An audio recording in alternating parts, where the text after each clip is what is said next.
Hi, ನಮಸ್ತೆ. ನಾನು ನಿಮ್ಮ ನಾಗರಾಜ್ ಕೊಡಪ್ಲಿ.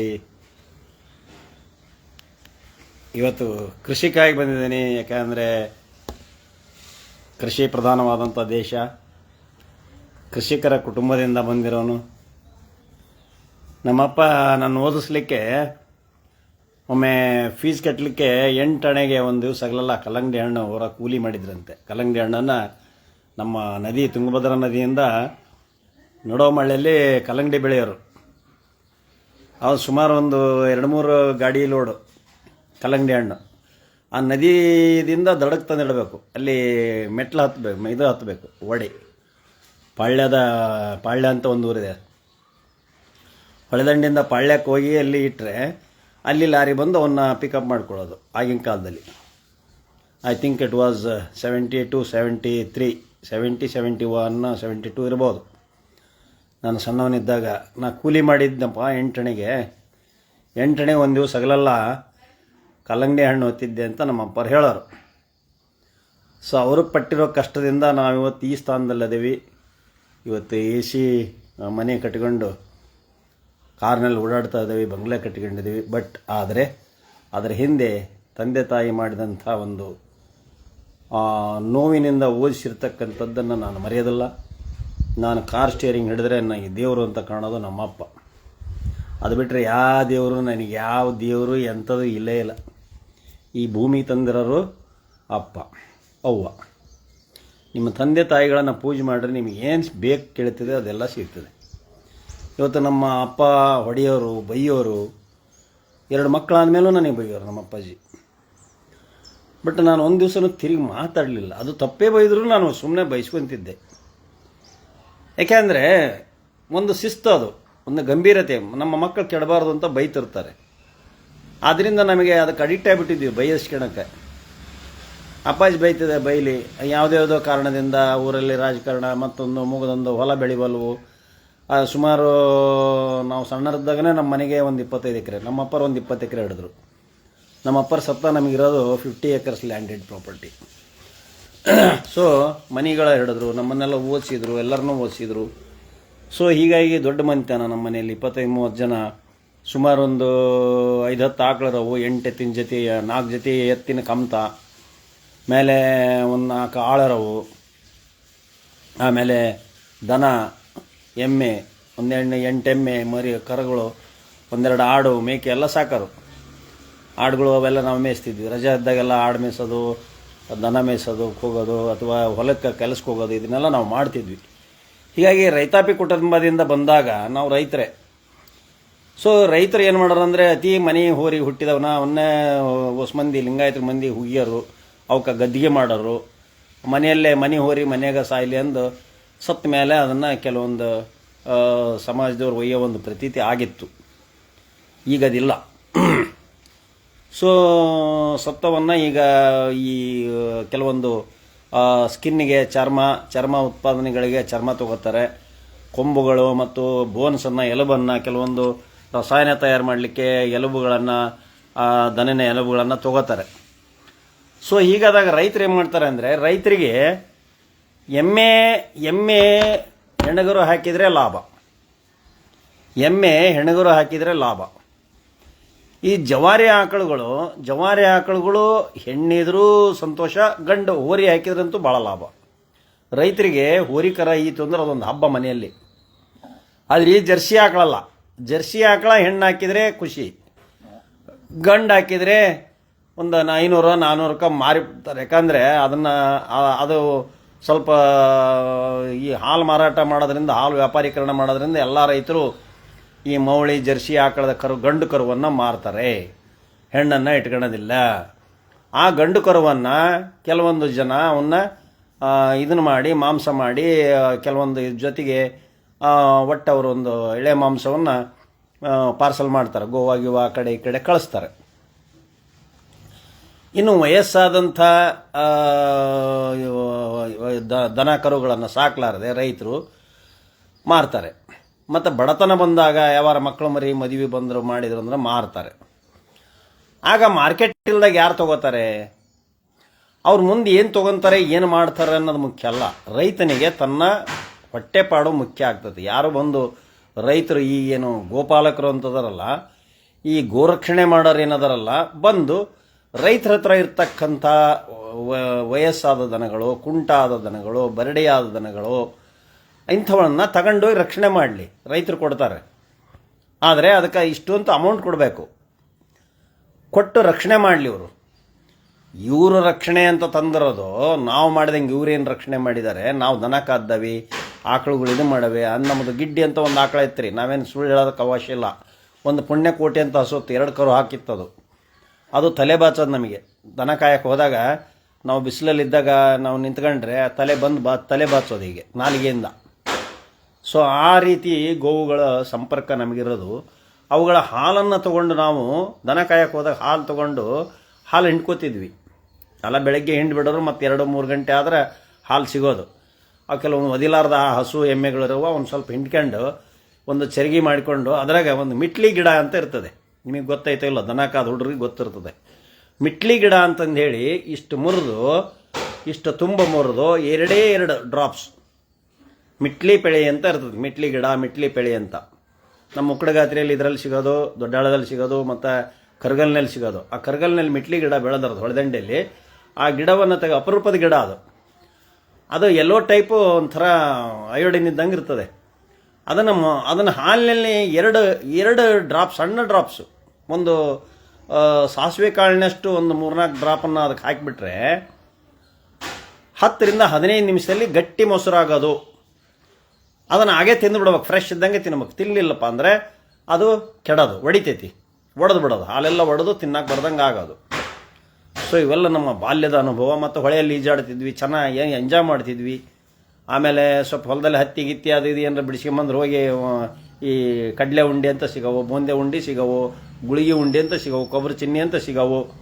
ಈ ಕೊಬ್ಬರಿ ಚಿನ್ನಿ, ಬೂಂದೆ ಉಂಡೆ, ಈ ಗುಳಿಗೆ ಉಂಡೆ, ಈ ಬೆಲ್ದ ಮಾಡಿರೋರು, ಪುಟಾಣಿ ಉಂಡೆ, ಮಂಡಕ್ಕಿ ಉಂಡೆ, ಇವೆಲ್ಲವೂ ಸಹಿತ ತಿಂತಿದ್ವಿ ನಾವು. ಹತ್ತಿ ಹಾಕಿ ಹತ್ತಿಗೆ ತೂಕಕ್ಕೆ ಸವ ಕೊಡೋರು.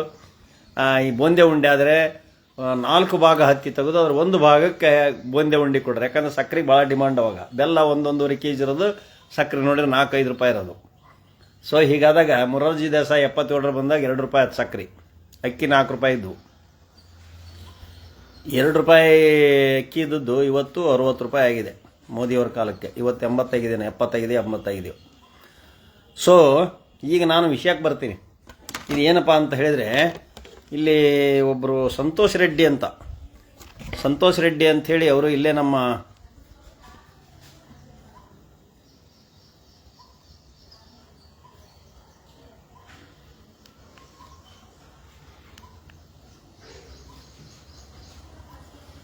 ಈ ಸಂತೋಷ್ ರೆಡ್ಡಿ ಅಂತ ಹೇಳಿ ಒಂದು ಇದನ್ನು ಕಳಿಸಿದ್ದಾರೆ, ಒಂದು ವಿಡಿಯೋ ಇದೆ ಅವ್ರದ್ದು.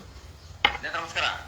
ಏನು ಈ ರಾಷ್ಟ್ರ ರಕ್ಷಣೆ ಪಡೆ ಗಾಂಡುಗಳು ನಿನ್ನೆಯಿಂದ ನನಗೆ ಬಾಯಿ ಬಂದಂಗೆ ಬೈತಾ ಇದಾರಲ್ಲಿ. ಗಾಂಡುಗಳ ಅವನೇನೋ ಪ್ರವೀಣಿತರಲ್ಲಿ ಬಚ್ಚ, ನೀನು 7 ಮಿಂಟ್ರಿ ಆದ್ರೆ ನಾನು 14 ಮಿಂಟ್ರಲ್ಲಿ.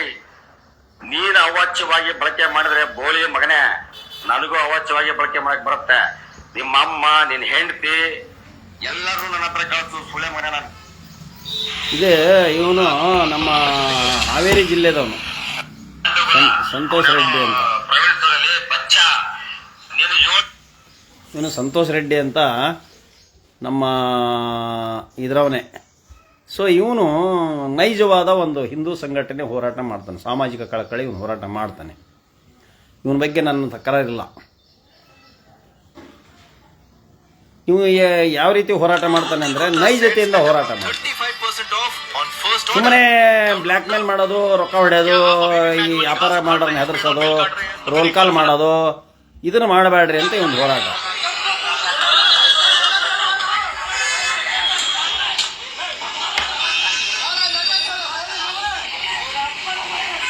XYZ ಇದೊಂದು ಸ್ಟೇಟ್ಮೆಂಟ್. ಈ ಸ್ಟೇಟ್ಮೆಂಟ್ ನಾವು ರಿವೀಲ್ ಮಾಡಕ್ಕಾಗಲ್ಲ. ಈ ಎಲ್ಲವನ್ನು ಸಹಿತ ಇದೊಂದು ಬೂಟಾಟಿಕೆ, ಇದೊಂದು ದೊಡ್ಡ ಮಾಫಿಯಾ ಸರ್. ಇದನ್ನ ಬಹಿರಂಗ ಪರಿಚಯ ಪಡಿಸ್ತಾರೆ. ಗೋಮಾತೆ ಅಂತ ಸ್ಟೇಟಸ್ ಹಾಕೋರು ತುಂಬಾ ಜನ ಇದ್ದಾರೆ. ಆದರೆ ನಿಜವಾಗಿಯೂ ಹಸುವಿನ ರಕ್ಷಣೆ ಆಗ್ತಾ ಇದೆಯಾ, ಅಥವಾ ಇದು ಕೇವಲ ರಾಜಕೀಯ ಸ್ಲೋಗನ್ ಆಗ್ಬಿಟ್ಟಿದೆಯಾ? ನಮ್ಮ ದೇಶದಲ್ಲಿ ಹಸುವಿನ ಹೀಗೆ ಈ ಸಂತೋಷ್ ರೆಡ್ಡಿ ಅನ್ನೋರು ಹೋರಾಟ ಮಾಡ್ತಾ ಇದ್ದಾರೆ. ಬೂಟಾಟಿಕೆ ಮಾಡಬೇಡ್ರಿ, ರೋಲ್ ಕಾಲ್ ಮಾಡಬೇಡ್ರಿ, ನೈಜವಾದ ಹೋರಾಟ ಇರಲಿ.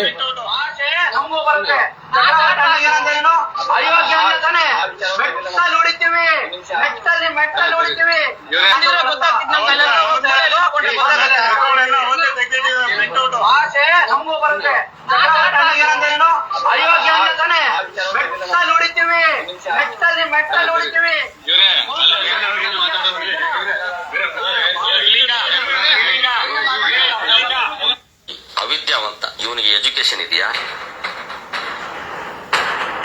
ಮುಂದಿನ ಬಾರಿ MLA ಟಿಕೆಟ್ ಸಿಗ್ಬೋದಾ ಪುನೀತ್ ಕೆರೆಳ್ಳಿ ಅವರಿಗೆ? ಸರ್, ಇವನು ಗ್ರಾಮ ಪಂಚಾಯತಿ चुनावणेಗೂ. नमस्कार प्रेक्षक मित्रांनो, सचिन बनकर ब्लॉग मध्ये आपलं परत एकदा स्वागत आहे. जबरदस्त कुस्तीमध्ये पैलवान किरण भगतने आखरी डावाचा खूबीन उपयोग केला. ದೇವೇಗೌಡ. ಸೊ ಹೀಗೆ ಇವರ ಹೋರಾಟ ಇದೆ. ಅಮಾವಾಸ್ಯೆ ದಿನ ಅಥವಾ ಹುಣ್ಣಿಮೆ ದಿನ ಈ ಸಂತೋಷ್ ರೆಡ್ಡಿ ಈ ಮನುಷ್ಯ ಹೋರಾಟ ಮಾಡಿದ್ದಾರೆ. ಸರ್, ಇವನು ಗ್ರಾಮ ಪಂಚಾಯತಿ ಚುನಾವಣೆಗೂ ಸ್ಪರ್ಧಿಸಲು ಅರ್ಹನಲ್ಲ. ಪುನಿಕೇರಿ ಊರಲ್ಲಿ ದೊಡ್ಡದಾಗಿ ಮನೆ ಕಟ್ಟಿಸ್ತಾ ಇದ್ದಾನೆ. ಅವನಿಗೆ ಎಲ್ಲಿಂದ ಫಂಡಿಂಗ್ ಬರ್ತಾ ಇದೆ? ಹಾಗಾದ್ರೆ ರಕ್ಷಣೆ ಹೆಸರು ದುಡ್ಡು ಮಾಡಬಹುದು ಅಂತ. ರಕ್ಷಣೆ ಅನ್ನೋದು ಇದೊಂದು ಬೂಟಾಟಿಕೆ. ಪುನೀತ್ ಕೆರೆಳ್ಳಿ ಯಾರು ಸರ್? ಈತ ಒಬ್ಬ ಧರ್ಮದ ಹೆಸರಲ್ಲಿ, ಗೋಗಳ ಹೆಸರಲ್ಲಿ ತನ್ನ ಜೀವನವನ್ನು ಸಾಗಿರ್ತಕ್ಕಂಥ. ಈ ರೀತಿ ಇವರು ಅಲಿಗೇಷನ್ಸ್ ಇದ್ದಾವೆ. ಇವತ್ತು ಹಿಂದೂ ರಕ್ಷಣೆಗಾಗಿ ಹೋರಾಟ ಮಾಡ್ತಕ್ಕಂಥ ನೈಜ ಹೋರಾಟಗಾರರು ಯಾರು ಅಥವಾ ನಕಲಿ ಹೋರಾಟಗಾರರು ಯಾರು? ಇವರು ದಬ್ಬಾಳಿಕೆಗಳನ್ನು ಮಾಡಿ ಕೆಲವು ರೈತರುಗಳನ್ನು ಹೆದರಿಸಿದ್ದಾರೆ. ಮೊನ್ನೆ ರೈತರು ಚೆನ್ನಾಗಿ ಉತ್ತರ ಕೊಟ್ಟಿದ್ದಾರೆ. ಈ ದೇಶದಲ್ಲಿ ರೈತರೇ ಒಂದೇ number. 70% of the peoples are residing on the source of the agricultural income. All the agricultures, the 70% who are depending upon the income of the agriculture income, source of income is the agriculture. ಇವತ್ತು ಸಾಕಷ್ಟು ಈ ಬಿಜಾಪುರ ಕಡೆಗೆ ಹೋಗ್ಬಿಟ್ರೆ ಕಬ್ಬು ಗಿಬ್ಬು ಎಲ್ಲ ಭೀಮಾ ನದಿ ಎಲ್ಲ ನದಿಗಳದೆಲ್ಲ ನೀರಾವರಿ ತಗೊಂಡು ಏನೇ ಟೆಕ್ನಾಲಜಿ ಉಪಯೋಗಿಸ್ಕೊಂಡು ನೀರಾವರಿ ಮಷಿನ್ ಗಿಸಿನ್ ಎಲ್ಲ ಉಪಯೋಗಿಸ್ಕೊಂಡು ಬೇಕಾದಷ್ಟು ಇಂಪ್ರೂವ್ ಮಾಡ್ಕೊಂಡಿದ್ದಾರೆ. ಈಗ ಇಲ್ಲೇ ನಮ್ಮ ಹಾವೇರಿ ಜಿಲ್ಲೆಯಲ್ಲಿ ಈಗ ನನ್ನ ಜಮೀನೇ ಕೊಟ್ಟಿದ್ದೀನಿ. 1 ಎಕರೆ 5 ಗುಂಟೆ ನಾನು ಹೊಳೆದಂಡಿಗೆ ಜಮೀನು ಕೊಟ್ಟಿದ್ದೀನಿ. ಈಗ ನನ್ನೆಲ್ಲ ಕರಗಲ್ಲ ಅಂತ ಅಲ್ಲಿದ್ದ ಜಮೀನು ನಾನು 1 ಎಕರೆ 5 ಗುಂಟೆ ಕೊಟ್ಟಿದ್ದೀನಿ. ಯಾರು ನಾ ಕೊಡ್ತಿದ್ದಿಲ್ಲ. BC ಪಾಟೀಲ್ ಅವ್ರು ಕೇಳಿದರು. ಮತ್ತು ಇವರು BJP ಗೆದ್ದರು ಮೊದಲು. ನನ್ನ ಸ್ನೇಹಿತ ಅವರು ಯಾರೋ ಉಜ್ನೇಶ್ ಬಣಕಾರ್ ಅವರು. ಉಜ್ನೇಶ್ ಬಣಕಾರು ನನಗೆ ಕೇಳಿದರು. ಯಾಕಂದರೆ ಅವರು ಲಾಯರು, ನಾನು ಲಾಯರು. ಹಿರೇಕೇರಿ ಅವರು. ಮತ್ತು ಹಿಂಗೆ ಅಭಿವೃದ್ಧಿ ಆಗ್ತದೆ ನಾಗರಾಜ್, ಒಳ್ಳೆ ನಿಮ್ಮ ಜಮೀನು ಹತ್ರನೇ ನಮಗೆ ಜಮೀನು ಬೇಕಾಗಿದೆ, ಅಲ್ಲಿ ನೀರು ಯಾವಾಗಲೂ ಆಲ್ವೇಸ್ ಸಿಗ್ತದೆ, ಆದ್ದರಿಂದ ನೀವು ಕೊಡಬೇಕು ಅಂತ ಕೇಳಿದಾಗ, ಹಾಂ ಹೇಳಮ್ಮ ಬಂದಿರ ಕೊಡಮ್ಮ ಆಫೀಸ್ ಬಂದೆ 5 ನಿಮಿಷ ಬರ್ತಾನೆ ಕೇಳಿದಾಗ ನಾನು ಅವ್ರಿಗೆ ಆಯಿತು ಕೊಡ್ತೀನಿ ಅಂದೆ. ಮೊನ್ನೆ ನೋಡಿದರೆ ಅದು ಉದ್ಘಾಟನೆಗೆ ಕರೆಸಿದ್ರು, ಸನ್ಮಾನ ಮಾಡಿದರು. ಅಲ್ಲಿ ಎಲ್ಲಿ ಹುಲ್ಲತ್ತಿ ಒಳಗೆ ಸನ್ಮಾನ ಮಾಡಿದರು. ಇದನ್ನು ಹಲವಾರು ಊರುಗಳಿಗೆ ಸುಮಾರು 83 ಕೆರೆಗಳು,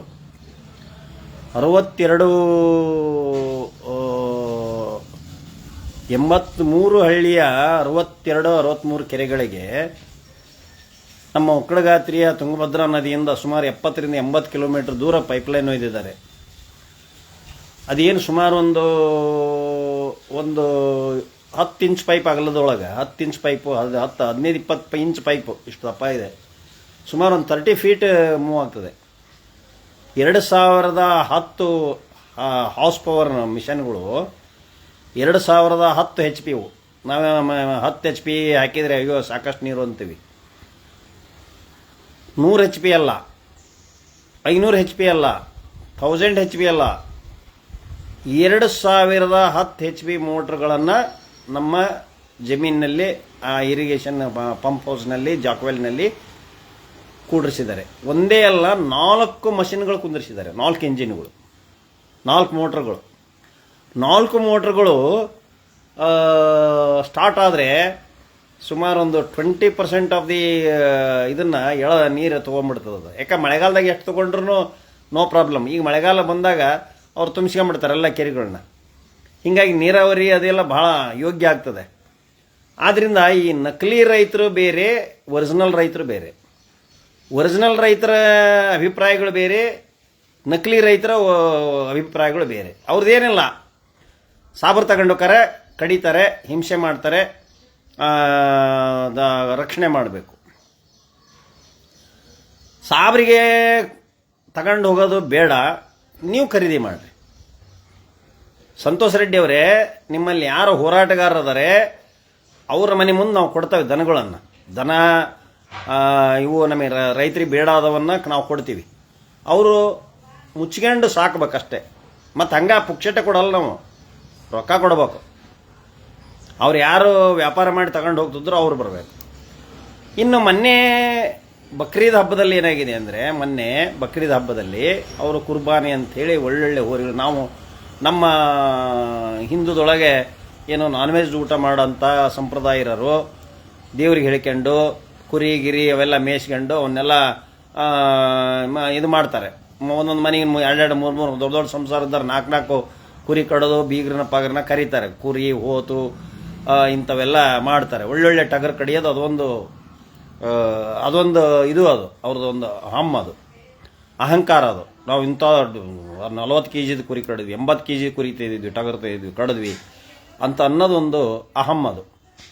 ಸೊ ಕಾರಣ ಇವ್ರು ಏನು ಮಾಡ್ತಾರೆ ಅಂದರೆ, ಆ ಮಾಂಸಕ್ಕಾಗಿಯೇ ಕೆಲವೊಂದು ಈ ಬಾಯ್ಲರ್ ತಳಿ, ಗಿರಿಮೋಜಿ ತಳಿ ಕೋಳಿ ಹೆಂಗೆ ಬೆಳೆಸ್ತಾರಲ್ಲ ಹಾಗೆ ಈ ಕೆಲವೊಂದು ಮಾಂಸಕ್ಕಾಗಿಯೇ ಈ ಕೊಂಬಿಲ್ಲದ್ದು ರೈತರು ಅದನ್ನು ಹೂಡಕ್ಕೆ ಬರಲ್ರಿ. ಆ ಹೋರಿ ರೈತರಿಗೆ ವ್ಯವಸಾಯಕ್ಕೆ ಬರಲ್ಲ. ವ್ಯವಸಾಯಕ್ಕೆ ಬರೋದು ಅಮೃತ್ ಮಾಲು, ಹಳ್ಳಿಕಾರು ಮತ್ತು ಈ ತಮಿಳ್ನಾಡಿನಾಗ ಇರ್ತಕ್ಕಂಥ ಗಿಡ್ಡ, ಮಲೆನಾಡು ಗಿಡ್ಡ. ಈ ಮಲೆನಾಡು ಕಡೆ ಗಿಡ್ಡ ಅಂತ ಇರ್ತದೆ ರೀ, ಅದು ಒಳ್ಳೆ ಹೊಡ್ಯಕ್ಕೆ ಅದಕ್ಕೆ ಭಾಳ ಚೆನ್ನಾಗಿ ಬರ್ತದೆ. ಅದು ಅವ್ರ ಬೆದ್ಲು ಮಾಡೋಕ್ಕೆ ಮಲೆನಾಡು ಗಿಡ್ಡ ಅಂತ. ಈ ಮಲೆನಾಡು ಕಡೆಗೆ ನಮ್ಮ ಈ ಹೋರಿಗಳು ತಡೆಯೋದಲ್ರಿ, ಹಳ್ಳಿಕಾರು ಹೋರಿಗಳು. ಯಾಕಂದ್ರೆ ಅಲ್ಲಿ ಒಂದು ನೊಣ ಇರುತ್ತೆ, ಕುಳ್ಳಿ ನೊಣ ಅಂತ. ಆ ನೊಣ ಕಡಿದ್ರೆ ಎತ್ತು ಸ್ವರ್ಗಿ ವೀಕಾಗಿ ಹೋಗ್ಬಿಡುತ್ತೆ. ಆ ಮಲೆನಾಡು ಗಿಡ್ಡ ಐತಲ್ಲ, ಅದಕ್ಕೆ ಇದಾಗಿರುತ್ತೆ. ಆ ಹಸುಗಳು ಅಷ್ಟೇ, ಮಲೆನಾಡು ಗಿಡ್ಡ ಹೋರಿಗಳು ಸಣ್ಣವು ಇರ್ತವೆ, ಬುಟ್ಟಿಗಿರ್ತವೆ, ಭಾಳ ಅವು ಎಲ್ಲ ಜಬರ್ದಸ್ತ್ ಒಳ್ಳೆ ಸ್ಟ್ರಾಂಗ್ ಇರ್ತವೆ. ಸೊ ನಮ್ಮ ಅಮೃತ್ ಮಾಲು ಮತ್ತು ಈ ಹಳ್ಳಿಕಾರು ಮತ್ತು ಈ ಜವಾರಿ ಹೋರಿಗಳು ಮತ್ತು ಈ ಕಡೆ ತಮಿಳುನಾಡು ಹೋರಿಗಳು, ಅದು ಹಾದಾಡಕ್ಕೆ ಮಾಡಲಿಕ್ಕೆ ನೋಡಲಿಕ್ಕೆ ಸುಂದರವಾದಂಥ ಹೋರಿ. ಅದು ಸ್ಟ್ರಾಂಗು. ಈ ಜಲ್ಲಿಕಟ್ಟು ಅಂಥದಕ್ಕೆ ನೋಡಿ ಅಂಥವು ತಮಿಳುನಾಡು ಹೋಗಿ ತೊಗೊಂಬರ್ತಾರೆ. ಅವೆಲ್ಲ ಜಲ್ಲಿಕಟ್ಟು ಇದಕ್ಕೆ ಸ್ಟ್ರಾಂಗು, ಕೊಂಬು ಹೀಗಿರ್ತದೆ. ಇದು ಹೋರಾಟ ಮಾಡೋದಲ್ರಿ, ಇದು ಹೋರಿ.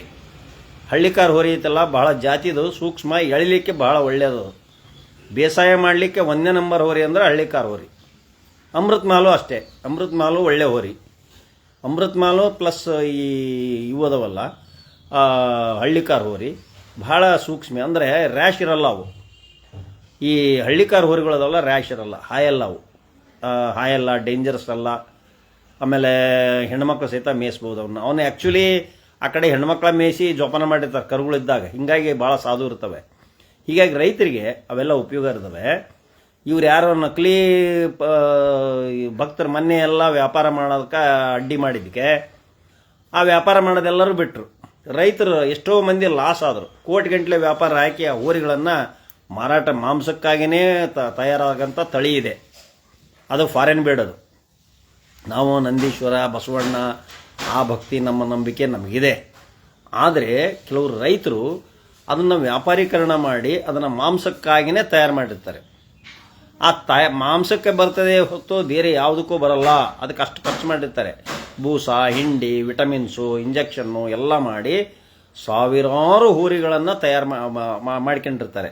ಅದು ಕೇವಲ ಮಾಂಸದ್ದು, ಮಾಂಸಕ್ಕಾಗಿಯೇ ತಯಾರು ಮಾಡಿರ್ತಾರೆ. ಅವರು ಈ ರೈತರಾದನ್ನು ತೊಗೊಂಬಂದ್ರೆ ಅದು ವರ್ಕ್ ಮಾಡಲ್ರಿ. ಅದು ವರ್ಕು ಮಾಡಲ್ಲ, ಏನೇ ಇಲ್ಲ. ಅದು ರೈತರ ಹತ್ರ ಒಂದು ದಿವಸನೂ ಬದುಕೋಕ್ಕಾಗಲ್ಲ. ರೈತರು ಹಾಕಿದ ಊಟ ಅದು ಮಾಡೋದೇ ಇಲ್ಲ. ಯಾಕಂದ್ರೆ ರೈತರು ಭತ್ತದ ಹುಲ್ಲು ಹಾಕ್ತಾರೆ, ಏನೇನೋ ಹಾಕ್ತಾರೆ, ಸೊಪ್ಪಿ ಹಾಕ್ತಾರೆ, ಈ ತಿಂಡಿ ತೀರ್ಥ ಅವೆಲ್ಲ ಅಷ್ಟು ವಿಟಮಿನ್ ಫುಡ್ ಹಾಕೋಕ್ಕಾಗಲ್ಲ ಇವರಿಗೆ. ಕಾರಣ ಈ ನಮ್ಮ ಸಂತೋಷ್ ರೆಡ್ಡಿಯವರ ಹೋರಾಟದಲ್ಲಿ ಒಂದು ಇದು ಇದೆ. ಅವರು ಅಲಿಗೇಷನ್ ಮಾಡಿದ್ದಾರೆ ಕೆಲವರು. ನಾನು ಯಾರ ಹೆಸರು ಹೇಳೋದಲ್ಲ, ನಮಗೇನು ಯಾರಿದಲ್ಲ. ನಕಲಿ ರೈತ ಹೋರಾಟಗಾರರು ಅಂತ ಬಂದು, ನಕಲಿ ಗೋರಕ್ಷಕರು ಅಂತ ಬಂದು ರೈತರಿಗೆ ಮತ್ತು ವ್ಯಾಪಾರಸ್ಥರಿಗೆ ತುಂಬ ತೊಂದರೆ ಕೊಟ್ಟಿದ್ದಾರೆ. ಇಟ್ ಈಸ್ ಆಲ್ಸೋ ಇವರು ಅದಕ್ಕಿಂತ ಬೇರು ಸಮೇತ ಕಿತ್ತಾಕ್ಬೇಕಪ್ಪ ಅಂದರೆ ಭಾರತದಲ್ಲಿ ಏನು ಬೀಫು, ಏನು ಹಸು ಮತ್ತು ಎತ್ತಿನ ಮಾಂಸ ಮಾರಾಟ ಆಗ್ತದೆ, ಹೊರಗಡೆ ವಿದೇಶಕ್ಕೆ ಹೋಗ್ತದೆ, ಅದನ್ನು ಬಂದ್ ಮಾಡಿಸ್ಬೇಕು. ಯಾಕಂದ್ರೆ ಅವ್ರದ ಗೌರ್ಮೆಂಟ್ ಐತಿ, ಸೆಂಟ್ರಲ್ ಗೌರ್ಮೆಂಟ್ನಲ್ಲಿ. ಇಲ್ಲಿ ಕರ್ನಾಟಕದ ಬಂದು ಇಲ್ಲದ್ದೆಲ್ಲ ಗಿಲ್ಲ ಮಾಡಕ್ಕೆ ಬಂದ್ರೆಲ್ಲ ನಡೆಯೋದಲ್ಲ. ರೈತರು ಯಾವಾಗ ಕಾನೂನು ಕೈ ತಗೊಂತಾರ ಹೇಳೋಕ್ಕಾಗಲ್ಲ. ಕಾನೂನು ಕೈ ತಗೊಂಬಿಟ್ಟಪ್ಪ ಅಂದ್ರೆ ರೈತರು ಭಾಳ ಒಜ್ಜಿ ಆಗ್ತದೆ. ಈ ರೈತ ಪರ ಹೋರಾಟಗಾರರು ಇದಕ್ಕೆ ಯಾವುದಕ್ಕೂ ಬರೋದಿಲ್ಲ. ರೈತ ಪರ ಹೋರಾಟಗಾರರು ಯಾಕೆ ಬರೋದಿಲ್ಲ ಇದಕ್ಕೆ? ಈ ನಕಲಿ ಬಂದು ಹೋಗಿ ದನಗಳನ್ನು ಸಾಗಾಟ ಮಾಡ್ಬೇಕಾದ್ರೆ ಬಂದು ರೋಲ್ ಕಾಲ್ ಮಾಡಿ ಪೊಲೀಸ್ ಕಂಪ್ಲೇಂಟ್ ಕೊಟ್ಟು ಅಲ್ಲೆಲ್ಲ ದನ ಕಟ್ಟಿ ಮೇವಿಲ್ದಂಗೆ ಮಾಡಿ ಎಷ್ಟುಗಳಾಗಿದ್ದಾವೆ ಇವರು. ಇವ್ರು ಅಂತೂ ಅದು ಮಿಕ್ಕಿ ಹೋರಾಟ ಮಾಡಕ್ಕೆ ಇವ್ರು ಯಾರು ಹಿಡಿಯೋಕ್ಕೆ? ಇವ್ರು ಪೊಲೀಸರಾ? ಇವ್ರು ಯಾರು ಹಿಡಿಲಿಕ್ಕೆ? ಪೊಲೀಸರಿಗೆ ಮಾಹಿತಿ ಕೊಡ್ಬೇಕು, ಹಿಡಿಬೇಕು. ನಾವೆಲ್ಲ ಈಗ ಮರಳು ಗಿರಳಿದಾವಲ್ಲ, ಪೊಲೀಸರಿಗೆ ಮಾಹಿತಿ ಕೊಡಿಸ್ತೀವಿ, ಹಿಡಿಸ್ತೀವಿ. ಅಕ್ರಮ ಚಟುವಟಿಕೆ ಇದ್ದವೆಲ್ಲವಕ್ಕೂ ನಾವು ಮಾಹಿತಿ ಕೊಡ್ತೇವೆ, ಹಿಡಿಸ್ತೇವೆ. ನಾನು ಯಾರಿಗೆ ಹೋಗಿ ಹಿಡಿಯೋಕ್ಕೆ? ಕಾನೂನು ಕೈ ತೊಗೊಳಕ್ಕೆ ನಮಗೆ ಅಧಿಕಾರನಿಲ್ಲ. ಹೋಗಿ ಯಾರೋ ಒಬ್ಬ ಅಧಿಕಾರಿಗೆ ಹೋಗಿ ಚಪ್ಪಲೆಯಲ್ಲಿ ಹೊಡೆದಿದ್ದಾರೆ. ಏನದ ಅಸಹ್ಯ? ಹೋಗಿ ಅಧಿಕಾರಿ ಡ್ಯೂಟಿ ಮೇಲಿರೋ ಅಧಿಕಾರಿ ಚಪ್ಪಲೆಯಲ್ಲಿ ಹೊಡೆದು ಬಿಡ್ತಾರ? ಥ್ರೆಟನ್ ಆಗೋದಿಲ್ಲ, ಅದು ಅಬ್ಸ್ಟ್ರಕ್ಷನ್ ಟು ಹೀಸ್ ಡ್ಯೂಟಿ ಆಗೋದಿಲ್ಲ. ಕನ್ವಿಕ್ಷನ್ ಆಗೇ ಹಾಕತ್ತ ಆ ಕೇಸು, ಎವಿಡೆನ್ಸ್ ಇದೆ, ಎಲ್ಲ ಆಗಿದೆ, ಶಿಕ್ಷೆ ಹಾಕತ್ತ ಅವ್ನು ಹೊಡೆದನಿಗೆ. ಮತ್ತು ಅಲ್ಲಿದ್ದವ್ರು ಅಷ್ಟರ ಬೆಟ್ರ್ ಆಗ್ತಾರೆ.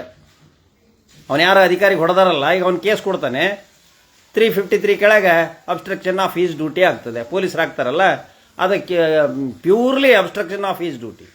ಅವನು ತಪ್ಪು ಮಾಡಿದರೆ ಕೇಸ್ ಕೊಡಲಿ, ಲಕ್ಕಾಗ್ತಾ ಇದೆ, ಹಿಡಿಸ್ಲಿ, ಲಂಚ ಕೇಳಿದರೆ ಹಿಡಿಸ್ಲಿ, ಅಥವಾ ಅವನ ಮೇಲೆ ಕೇಸ್ ಹಾಕಲಿ, ಸಸ್ಪೆಂಡ್ ಮಾಡಿಸ್ಲಿ, ಕ್ರಿಮಿನಲ್ ಕೇಸ್ ಹಾಕಲಿ, ಚೀಟಿಂಗ್ ಮಾಡಿದರೆ ಅದನ್ನ ಹಾಕಲಿ. ಅದು ಬಿಟ್ಟು in spite of that he assaulted on the duty person, duty ಮೇಲೆ ಇದ್ದಂಥ ಸರ್ಕಾರಿ ನೌಕರರ ಮೇಲೆ ಹಲ್ಲೆ ಮಾಡಿದರೆ ಪ್ರಜಾಪ್ರಭುತ್ವದಲ್ಲಿರ್ತಕ್ಕಂಥ ಪ್ರಜೆಗಳ ಮೇಲೇ ಹಲ್ಲೆ ಮಾಡಿದಂಗೆ ಆಗ್ತದೆ. ಸೊ ಆದ್ದರಿಂದ ಈ ಹಲ್ಲೆ ಗಿಲ್ಲೆ ಧಮಕಿ ಇವೆಲ್ಲ ಬಿಡ್ರಿ. ಹೋಗಿದ್ವು ಬ್ರಿಟಿಷರ ಕಾಲಕ್ಕೆ ಹೋಗಿದ್ವು. ಈಗ ಮತ್ತೀಗ 2016ರಿಂದ ಚಾಲುವಾದ್ವು.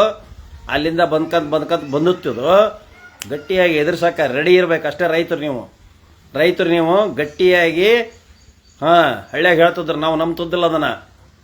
ಕಾನೂನಲ್ಲಿ ಐತಿ ಅಂದ್ರೆ ಕಣಿಗೆ ತುದಿಯಾಗ ಐತಿ ಅಂತ ಹೇಳ್ತಿದ್ರು.